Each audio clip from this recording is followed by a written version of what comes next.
What's up everyone? Welcome back to Metro Month. We are here at Barangaroo, the official final metro side before we actually cross the harbour. As you can see over here, we actually have Sydney Harbour right there, which I think is absolutely awesome. But anyway, we're going to go onto the metro, and as we know, we're going to go and give it over to VA Me. He's going to go and explain some stuff, so let's go. Welcome to Barangaroo Station, a lovely harbour-side landscape which has been greatly boosted with the addition of the new Sydney Metro. This station is a very unique one, both in its landscape and in structural design.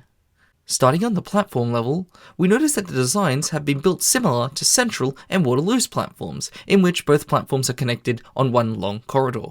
There are multiple sets of escalators leading up to the concourse level to make it easier for commuters to get on or off the metro easily and limit congestion in peak hours. There is also a lift that goes between the concourse and platform level, which is a win for accessibility. You may have noticed the pattern with a lot of these metro stations having so much accessibility, and this is because these stations were designed with all types of people in mind, which is a lovely decision. Heading up to the concourse level, there are a few things that can be spotted. First is the opal gates, which are aligned in one big row, similar to most suburban train stations. So far in this series, Barangaroo is the only non-interchanging metro station to have a single set of opal gates leading in or out of the station. Next, we have the lift that leads up to the ground level. We'll take this when heading back down. There are also elements of an artwork scattered throughout this station. The artwork in question is called In Time We Shall, which are bronze-coloured bushes hanging from the walls around the concourse level of the station. This artwork is an abiding acknowledgement to the traditional and original people of the Sydney Basin, and the powerful symbol of trees as nurturing life, culture, and connection. What's cool about this artwork is the reference to species of endemic trees found at Barangaroo Reserve. A few of these include forest red gum, Sydney peppermint, Sydney red gum, and spotted gum. Finally, we have the escalators that head towards the ground level. What is unique about this station and its escalators is that it takes two separate escalators to reach the main level, yet the space between each escalator is not considered another level. This is a first for Sydney Metro, one I actually respect from a design standpoint. Now that we're on the ground level, there's a few things to notice. First off, this station has a very unexpected design compared to every other station so far. The design looks somewhat like a clear tent, with the escalators leading down towards the concourse and platform levels.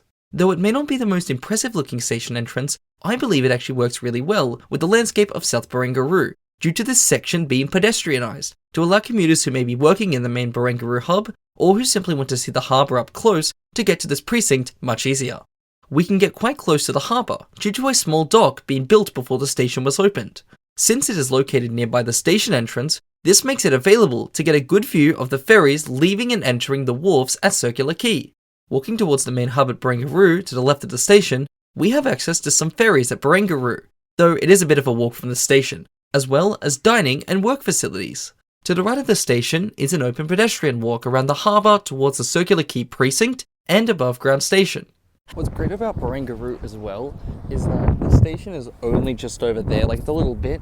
It's about a 10-minute walk to the precinct. Like, I've maybe walked for maybe 2 or 3 minutes at most. I can pretty much already see where the precinct is over there, which is great.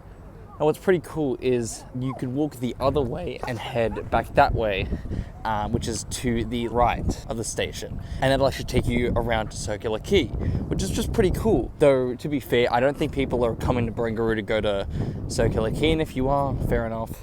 Heading back down, we are going to use the lift. The accessibility of this station is quite nice to have for an already majorly pedestrianised area. Back down at the concourse level, we are also going to take the second lift down towards the platform level. Both of these are really helpful for creating accessibility for all, whether you can or cannot use the escalators. I admit, sometimes even I take the lift from time to time. Okay, one other thing I want to comment about, but these escalators actually slow down when they're inactive, and when they get used, they actually speed up again. I didn't even realize that was the case. It seems like they're actually programmed to only really work, maybe it's use power, I'm not too sure, but just run as if people were on it, and then run slowly if it's not being used very much. It was a very cool little addition. I didn't even realize that was the case, but there you go, you learned something. Now, one other thing I only recently learnt is you've got the Barangaroo signs like normal, but there's also little Barangaroo signs just in the wall. There doesn't need to be, but there is. A cool little extra addition, I think, is just worth pointing out. That's everything to do with Barangaroo.